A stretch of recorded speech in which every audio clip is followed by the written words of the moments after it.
The storm had started hours ago, rattling the windows with its fury and sending sheets of rain hammering against the roof. I could hear the wind whistling through the cracks in the walls, as if the house itself was sighing in anger or warning.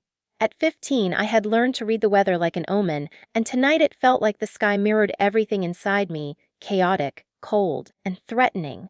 I shouldn't have been standing there, soaked and trembling, clutching the thin jacket I'd grabbed in a panic, but the words had driven me out faster than I could even think. Get off me house! My mother had screamed, and the sound still rang in my ears, echoing off every wall, every hallway, like it had carved a hole straight through my chest. I didn't fight back, I didn't argue. There was nothing left to say that could undo what had been done. My sister, her eyes wide and gleaming with some twisted satisfaction, had told a lie I hadn't even thought possible, an accusation so sharp it cut through the fragile bond I had with my family. And my mother had believed it without hesitation. I remember pausing at the door, letting the storm lash at me like it wanted to test my resolve.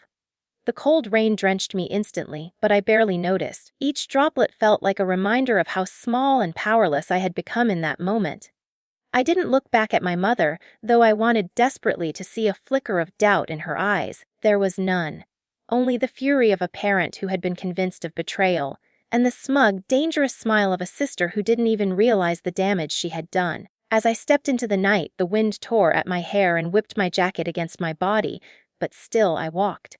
The streetlights blurred in the downpour, turning puddles into mirrors of distorted light.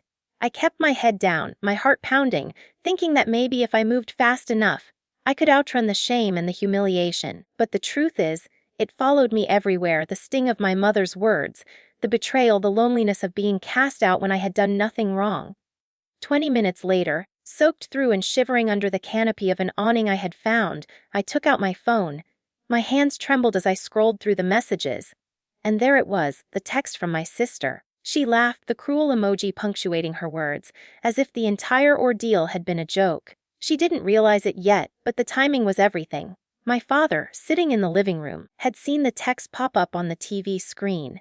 I didn't know if he had noticed it fully, but the thought that someone else in the house had witnessed her glee, without her knowing, gave a strange, hollow sense of comfort. I sat there, drenched and cold, letting the storm wrap around me like a shroud. My body ached from the chill, but my mind burned with a quiet fire. I wasn't just hurt, I was awake now. The innocence of childhood, the safety of family had been stripped away in an instant. And yet, beneath the raw ache of betrayal, something else was forming, a seed of resolve. The night pressed down on me, relentless and dark, but I realized that even in the storm, even in the fear, I had a choice. I could crumble here, in the rain, alone and powerless, or I could survive. I chose to survive. And in that moment, walking through the storm, I swore I would never let this betrayal go unanswered, not with anger or violence, but with something far sweeter. Something that would make my sister understand, in a way she would never forget, that actions have consequences, even when you think no one is watching. The rain had eased by the time I found myself crouched under the awning of a closed convenience store, shivering and soaked, but still alive. My shoes squelched with each step as I tried to figure out what came next. I had nowhere to go, no one to call, not really. My mother had cast me out without a second thought. My sister had laughed at my humiliation, and even the familiar walls of home felt like a distant memory, as though they had betrayed me along with everyone else. And yet, as the minutes passed and the storm's fury faded into a steady drizzle, a strange clarity began to form in my mind. I stayed there for what felt like hours, hiding from the few late-night passersby, my soaked jacket clinging to my arms. My stomach ached and my teeth chattered, but my mind was sharp, alert. I replayed the text from my sister over and over. The smugness in her words, the cruel laughter that had made my chest tighten, it was all so blatant. And yet she didn't realize one small, crucial fact: my father had seen it. On the living room TV, he had seen her glee, her triumph at my suffering. My heart had leapt at that thought, though I kept it hidden from the cold night around me.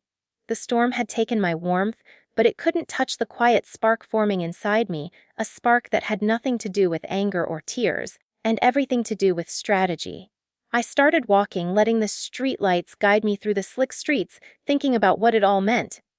The betrayal was complete, but it was also obvious. My sister had been careless. She had underestimated me, underestimated the situation, and unbeknownst to her, my father had seen through the illusion. The thought warmed me in a way the rain never could. I didn't need to confront her, didn't need to scream or cry or fight. Sometimes, the quietest actions made the loudest statements. Sitting on a bench in the park, I let the rhythm of the rain falling on the metal above me lull me into thought. I remembered every moment of the last 20 minutes at home. The sudden explosion of my mother's voice, the disbelief frozen on my face, the way my sister had smirked as she slid her phone back into her pocket. It wasn't just betrayal, it was arrogance, stupidity, and pride all rolled into one. And those qualities I realized were weaknesses waiting to be exploited. I didn't hate her, not exactly. I hated the way her lies had made me feel powerless. And power, I was going to reclaim it quietly, carefully, and brilliantly. The night pressed on, the streets emptying and the storm retreating into a distant rumble. I thought about my father again, about how he had always been silent, calm, the kind of man who noticed small things and never spoke until the moment was right. If he had seen her text, maybe he had started to understand the truth. Maybe, just maybe, the first step of justice had already begun without me lifting a finger.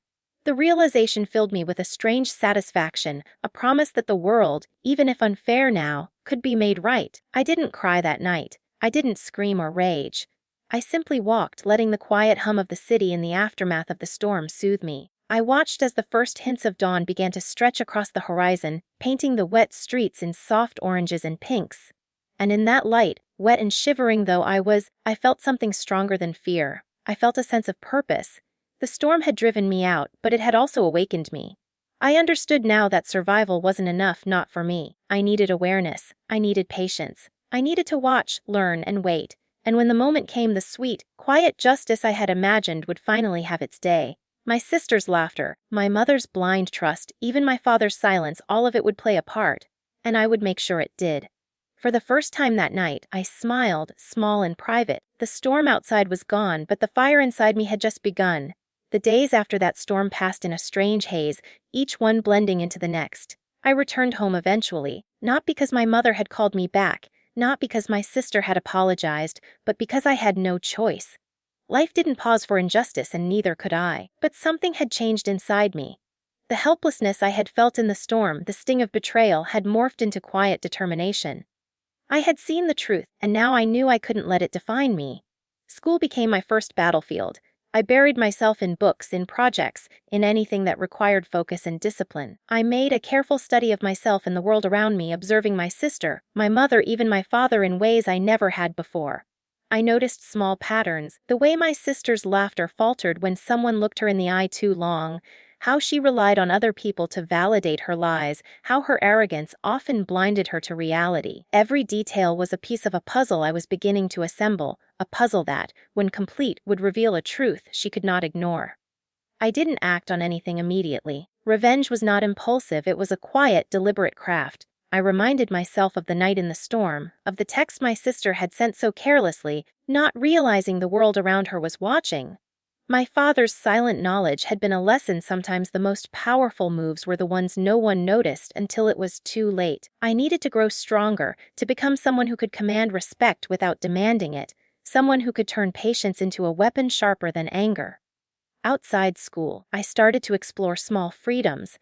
I made friends who didn't judge me for my past, who didn't believe the stories my sister had spun. I joined clubs that challenged me, activities that demanded both skill and wit. Slowly, I built a sense of identity separate from the chaos of home. Every accomplishment, no matter how minor, added fuel to the quiet fire in me. It wasn't about proving her wrong in public, it was about proving to myself that I could rise above the petty cruelty of lies. I watched my sister too, always carefully, always noting. She had no idea I was paying attention, that every careless word and smug smile was being logged in my mind like data points for a future plan. She flaunted her victories and mocked my perceived weakness, never realizing how deeply I had absorbed her patterns, how acutely I had learned to read the unspoken cues in her behavior. Knowledge, I realized, was the most potent kind of power, and I had it in abundance. My relationship with my mother remained strained, but I learned to navigate it with tact. I didn't confront her for her mistakes. She didn't deserve my raw emotions. Instead, I focused on understanding her flaws, on finding small ways to assert myself without opening old wounds. The combination of patience, observation, and self-discipline became my new armor. I was no longer the frightened 15-year-old running through the storm. I was someone who could wait, plan, and act at the precise moment to reclaim the dignity that had been stolen from me. And all the while, the memory of that laugh, my sister's gloating text, the knowledge that my father had seen it remained vivid. It was no longer just a memory of pain, it was a reminder of the possibilities. I didn't want cruelty in return, I wanted justice. I wanted her to feel the weight of her actions, not through my anger, but through the undeniable consequences she could no longer escape. By the time months had passed, I realized I had changed entirely. I had grown in ways that no storm, no betrayal could undo. I had become patient, observant, clever, and above all, quietly unstoppable. The storm had driven me into the night, but it had also shown me a path I would walk with precision, a path that would lead to a reckoning my sister could never see coming. And deep inside, I knew the time for action was approaching. The moment came quietly, almost gently, the way real consequences often do. There was no dramatic confrontation, no shouting match, no slammed doors. By then, I had learned that the loudest truths didn't need raised voices. They only needed to be revealed at the right time, to the right people. My sister still walked around the house with the same careless confidence, the same belief that her lie had been buried by time. She thought she had won. That was her biggest mistake. It started with my father. He had grown more observant over the months, more distant from my sister and more attentive to me. I noticed the way his eyes lingered when she spoke, how he asked quiet follow-up questions that made her stumble just a little. He never mentioned the text outright, but it lived between us like a shared secret.